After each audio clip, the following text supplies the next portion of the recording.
So just another note about the multi-systems lens. So in one of the articles I used, again, for my annotated bibliography, it suggested that the higher the quality of your relationship with your parents will decrease your feelings of loneliness. And James said that he did experience loneliness. He didn't have that quality of relationship with his parents, and he was lonely from that. However, the same study also suggests that paranoid thoughts are linked to thoughts of loneliness and social isolation, but James said that those were not factors that he experienced or things that he felt. He couldn't recall paranoid thinking. He couldn't recall being socially isolated for sure, but loneliness was certainly something that he experienced. And when we talked about this, he was able to kind of identify for himself that perhaps a key in his loneliness was the fact that he just didn't feel like he had any family to really support him and back him. So another theory and lens that I used to look at James' life during this stage was a social learning theory.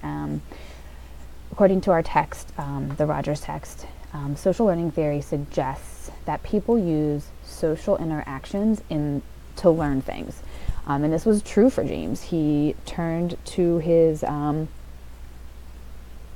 peers for support, to kind of provide him with the sense of family that he just kind of didn't feel like he had. And then he also learned things from them, which perhaps weren't the best things to learn. But his natural family was just not very supportive and helpful. And he spent a lot of time outside of his home and kind of learning from the peers that he was around. And in this article that I used in my annotated bibliography, published in 2012, it found that outside factors affect a person's behavior because they model the behavior of others. And this was definitely something that applied to James in his life. Some of the things that James learned by watching others was he learned that he could use substances, illegal substances, whatever kind of substances, to help cope with his issues and problems. He spent time with friends who used these illegal substances.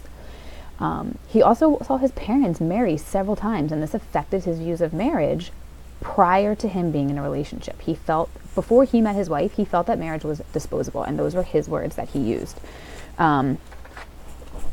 James's parents married 4 times each, and this played a role in James's view of marriage.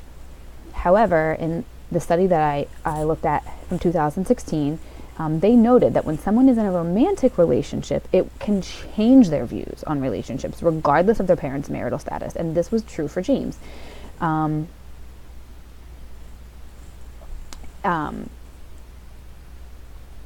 He saw his parents, their many marriages and divorces, and he knew that was not something that he wanted for himself.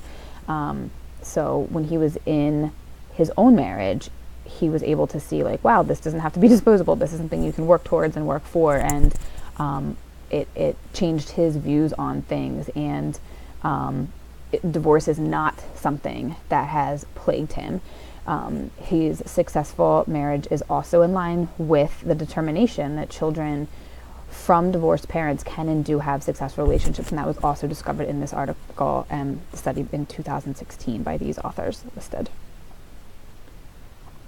So some of the limitations of the social learning theory are that James was forced to mature at a young age. So while he was in the young adult stage, he was also kind of having to be an adult. He had to get a job. He had to support himself in a lot of capacities other than financially, but emotionally and things like that. And he did have to support himself. Like, his dad took care of, like, the basics and paid for college and things like that. But anything extra that James wanted, he had to choose that or purchase that on his own and have a job to pay for those sorts of things. And another thing is that social norms have changed since James was in the intimacy and isolation stage. So that is a limitation in looking at this. The societal norms were very different in the 60s than they are today in 2018 for young adults between the ages of 18 and 24. So that is my presentation on the older adult that I chose to use. It was a really eye-opening experience, and I really enjoyed learning about this individual, James, and I hope that you did as well. Thanks.